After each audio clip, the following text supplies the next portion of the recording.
From trade battles to escalating tensions in the occupied West Bank, today's episode focuses on two major global developments. The European Union has hit back against US tariffs, launching a new wave of retaliatory measures against the Trump administration's aggressive trade policies. With billions at stake, could this escalate into a full-scale trade war? Meanwhile, Israeli forces and settlers stormed Joseph's tomb in Nablus, leading to violent clashes. With rising settler violence and deepening unrest, is the West Bank on the brink of another full-scale crisis? I'm Henny Saif. Let's get in focus.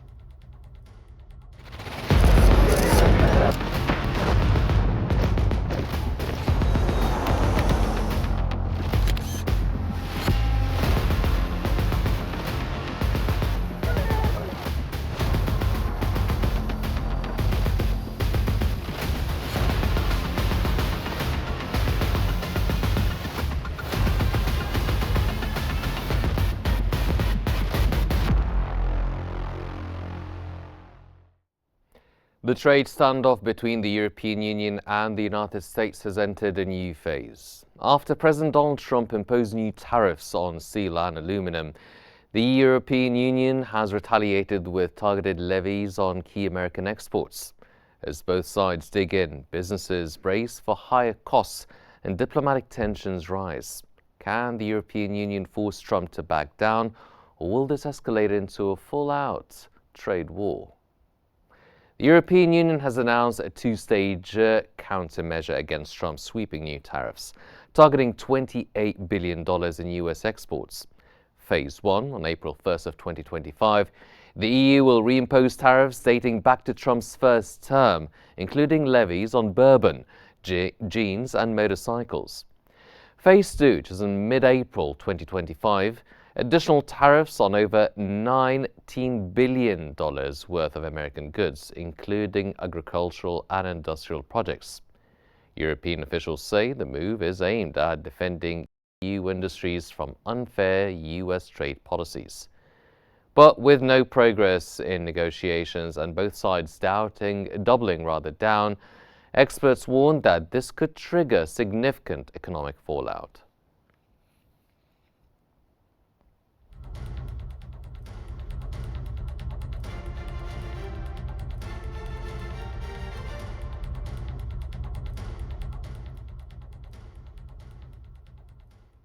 To discuss these developments, we're now joined by Mr. Meher Nicholas Fursley, the former advisor to the World Bank and an expert in global trade policy. Mr. Fursley, welcome to In Focus. The European Union has responded swiftly to Trump's tariffs. Was this the right move, or is Europe risking economic damage by escalating the trade war? I'm delighted to join you today. I think Europe is playing a very dangerous game. Of course, Trump is putting a lot of pressure on them, and they are not used to it. And the reason why they are not used to it is kind of something new. They would like to believe, or they wanted to believe, that things would be like the first Trump presidency. But things are very different, and for a simple reason, which Europeans tend to forget or ignore, is during the first Trump presidency, half the White House, half the Trump cabinet was made either by rich country club Republicans or warmongering neoconservatives. And to make a long story short, country club Republicans, warmongering neoconservatives, their worldview is very similar to that of European Union centrist and center-right political parties. So it's people they can deal with, they speak the same language, to make a long story short. And also during the first Trump presidency on Capitol Hill, the legislative branch, Congress, the US Senate and the House of Representatives were in the hands of Democrats.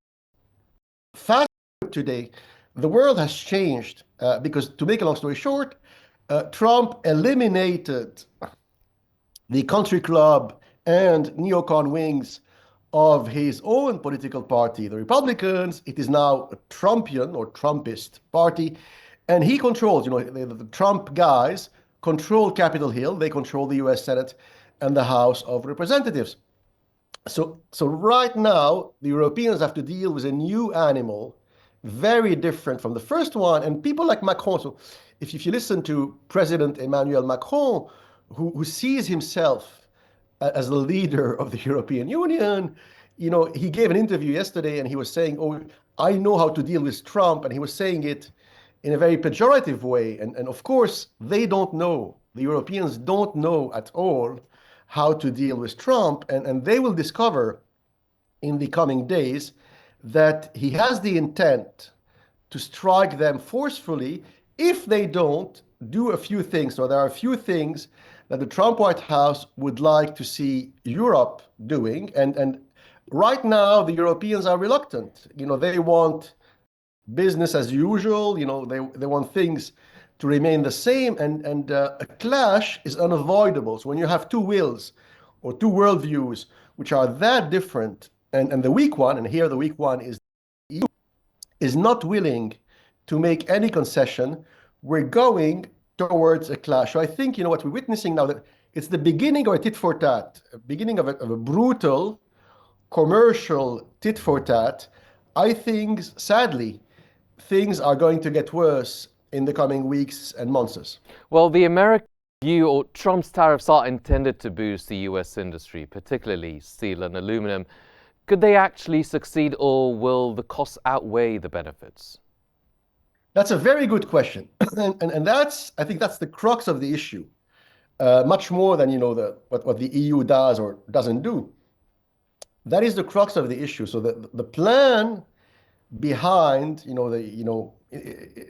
behind what we're seeing, and to be honest, to be fair, what we're seeing coming from the White House is not always very well planned and very well communicated to the others, including to financial markets and Wall Street.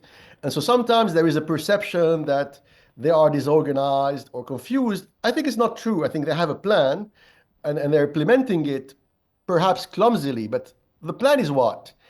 There is a new Cold War, and it's a techno-industrial war pitting China against America. That techno-industrial race is accelerating very fast and very dangerously for America. America realized that.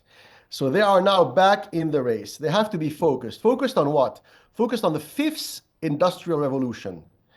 And that revolution will use a lot of high-tech, super high-tech, AI, renewable energy, new Silk Road, the control of these giant infrastructure, transportation corridors, etc., etc. And aluminum is one of the pillars of that fifth industrial revolution, and so are rare earth minerals and rare earth metals. And you see Trump is signaling that America is back in the race, that he wants to win that sort of biotech, high-tech, AI war, civil engineering, infrastructure war, Cold War against China. And to him, Europe is irrelevant, to be frank with you. Europe is out of the game or out of the race. It's a great game with only two players. And so aluminum is important. He wants to reindustrialize. So he wants to bring back factories to America, focusing on these industrial. And so aluminum is important. That's why you hear things, or it's communicated in a silly way, rather, about Greenland, Russia, Eastern Ukraine. Yes, because in Greenland, Russia, and Eastern Ukraine, you have a lot of rare earth minerals, and Greenland is key to these gigantic infrastructure transportation corridors of the future, which will be one of the essential components of the fifth industrial revolution. So really Trump, or the advisors of Trump, or the cabinet, they have a futurologistic industrial technological worldview, which is good. Mm-hmm. And they want to do good for their country. They want to reindustrialize, and that will need a certain degree of controlled protectionism. So a certain level of controlled protectionism, trade reciprocity is not bad, sometimes is a little clumsy and the communication is not perfect. Mr. Fursley, the European Union has targeted products from politically sensitive US states such as bourbon from Kentucky, hoping to put pressure on Trump's allies. How effective is this strategy, or do you think it will bear no effect whatsoever? I think it's very childish and silly, to be honest with you. It worked in the first Trump White House. This is exactly what they did 6, 7 years ago, because back then Trump's hands were tied. Trump was not fully in charge. So why are they doing this? They say, oh, between brackets, many of the red state Republican voters. It's a silly cliche, but it's a cliche European policymakers sadly have deep in their mind. Many of these red state Republican voters from Kentucky, Texas, South Carolina, they are like rural yahoos, and these provincial yahoos, they drink bourbon and they ride motorbikes, they ride Harley Davidson. Let's slap taxes specifically on bourbon whiskey and Harley Davidson bikes. That is very silly, and it's the opposite effect, because Trump is enraged. Bourbon from Kentucky and Harley Davidson motorbikes, you don't destroy the European economy. If America taxes luxury goods, wine, and cheese from Italy and France, in a few weeks, the French and Italian economies will collapse. So there is an asymmetry. So one player is much stronger than the other. The other reason is Europeans are divided. So Trump can pick and choose. He can cherry pick where to hurt them. So if he wants to hurt Germany, he will focus on, Mercedes, BMW. If he wants to hurt Italy and France, he will focus on luxury goods and wine and food products. And sadly for Europe, it's happening in a context. And that context is slow down, regardless of Trump. Forget about Trump. Europe today has an economic growth problem. The EU economy is growing at a dangerously low level. So if within that context of weakness enters Trump and they go to war against him when they are weak, they are sure to lose. Mr. Fursley, one final question. Germany, it's the European Union's largest exporter to the US, and it's particularly economically vulnerable. Could this trade war tip Europe's already struggling economy into recession? Yes, that is the danger. So that is the real danger for Europe.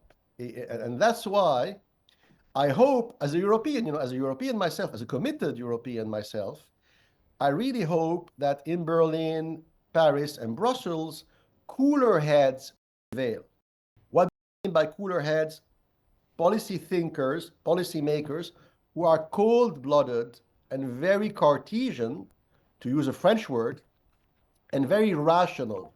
Sadly, it's not the case today. In Europe, many of these policymakers are warmongers. They are neoconservatives. They're obsessed by war against Russia. They want to mobilize billions every week to, quote unquote, go to war in Siberia or Vladivostok when their own economies are collapsing. So a rational leader, he knows how to make priorities. Maybe Russia is a threat to Poland, Lithuania, Estonia, perhaps, but it's clearly not a threat to Paris or Rome. And so if you are a policymaker, you have a hierarchy. What is the most important things I should do as a policymaker? Number one, number two, number three. And maybe the Russian threat, the so-called Russian threat, is number 10 on the list. The number one problem is jump-starting the economic growth engine. Growth in Europe is already weak. Yes. If there is a trade war against America, the economy will collapse, quite frankly. Mr. Maher Nicholas Fursley, thank you very much, sir, for your insights. And with both sides refusing to back down, this trade war could have long-lasting consequences for the global economy. We'll be watching closely. While the European Union and US battle over tariffs, Another conflict is escalating on the ground in the West Bank. In Nablus, Israeli settlers and troops stormed Joseph's tomb, triggering violent clashes. With rising tensions and increasing settler violence, what does this mean for the future of the region?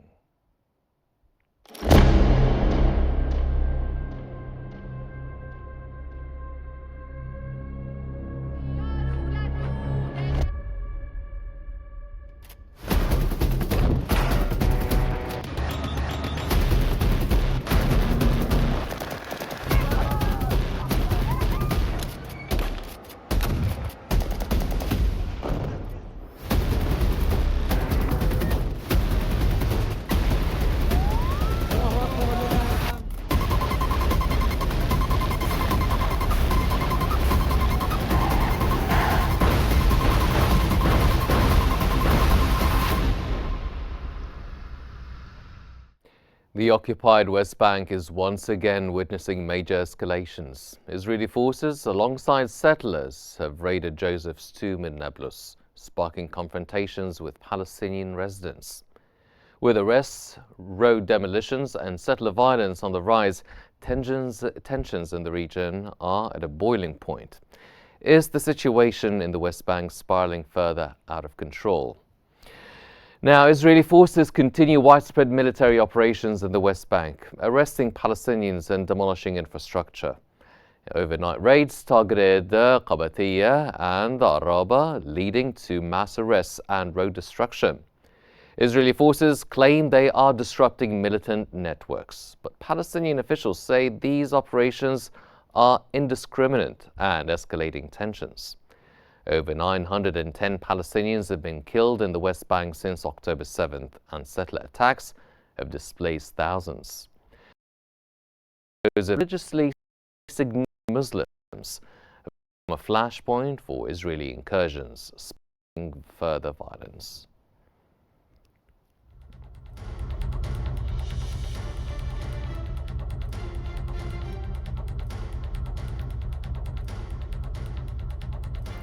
And to analyze these latest developments, we're joined by Mr. Ayman Al-Raqab, a political science professor. Mr. Raqab, welcome to In Focus.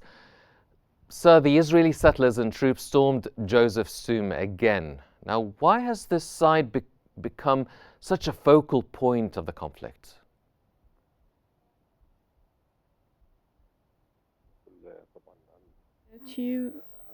And to the dear viewers, of course, this isn't new at all. The Israeli forces have done this over and over again, and they do this especially on special occasions. They launch raids on Joseph's tomb. Unfortunately, this is part of the ongoing conflict in the West Bank.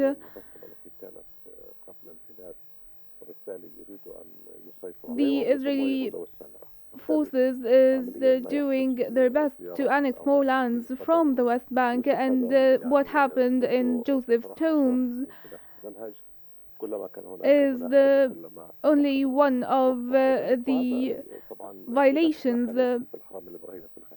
What happened also in the Ibrahimi campus, in the same context, they think Joseph tomb or the holy sites must be under Israeli control, and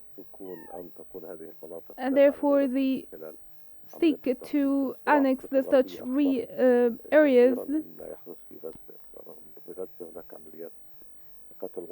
We have seen in Gaza clear killings and military operations, but there in the West Bank we witness slow operations for the West.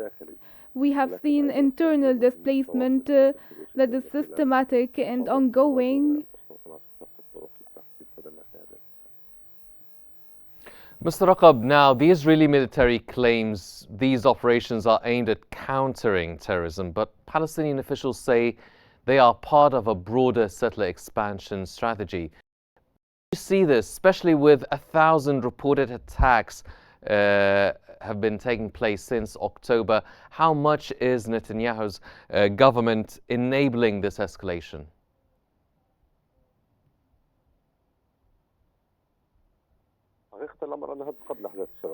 In fact, this has been going on as before the 7th of October. There has been a land confiscation operations and the far right in November in 2016. Before the 7th of October, planned for a settlement scheme and placed billions of shekels to implement this plan. They built five more settlements in 2005, and then they announced the annexation of further areas to place it under the administrative control of the Israeli government, violating the Oslo Accords 93. And then when the occupation decided to cancel these items,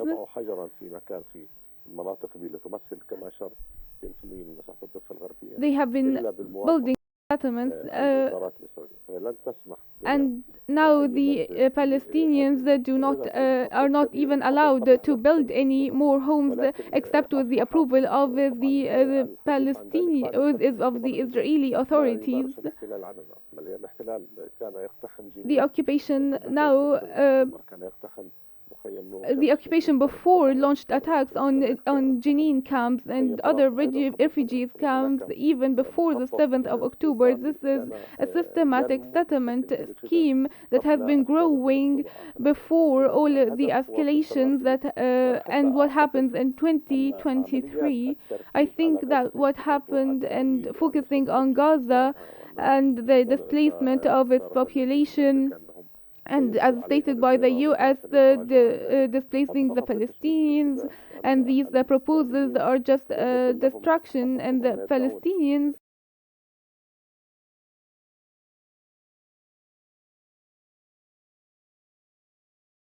and the West Bank. So, well, speaking of the West Bank, the Palestinian Authority's control over parts of the West Bank seems to be weakening. Could these raids further undermine its legitimacy?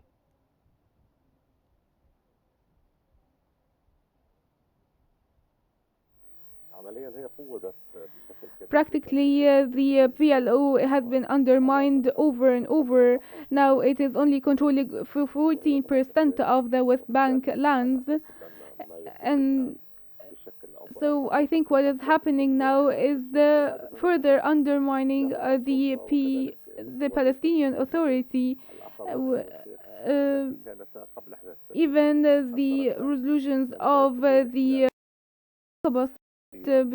Egypt and Jordan before the escalations in 2023, all of these agreements that are now ignored, which is leading to the deterioration of the Palestinian Authority powers in the West Bank due to the attacks launched by the Israeli occupation. Mr. Ayman Al-Raqab, thank you very much, sir, for joining us. Now, as the violence in the West Bank intensifies, the prospects for peace seem more distant than ever. From economic warfare between the European Union and the US to the escalating violence in the West Bank, today's episode highlights the increasing instability shaping global affairs. Will the EU force Trump to negotiate a new trade deal, or is this just the beginning of a prolonged trade war? And as the Israeli settlers continue their expansion into the West Bank, is another Palestinian uprising on the horizon? We'll keep these questions here to be discussed on In Focus. I'm Hani Saif. Thank you very much for joining us.